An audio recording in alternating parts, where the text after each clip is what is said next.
కనికర పూర్ణుడా నీ కృప బాహుల్యమే ఉన్నతముగా నిన్ను ఆరాధించుటకు అనుక్షణమున నీ ముఖ కాంతిలో నిలిపి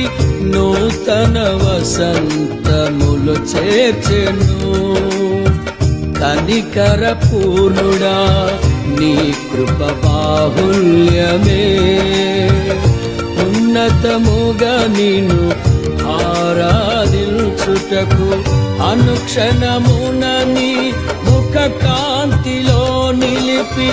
నూతన వసంతములు చేర్చెను జీవించద నీ కొరకే హర్షించద నీలోనే జీవించద నీ కొరకే హర్షించద నీలోనే అల్ఫా ఒమేగైన మహిమాన్వితుడా అద్వితీయ సత్యవంతుడా నిరంతరం స్తోత్రార్హుడా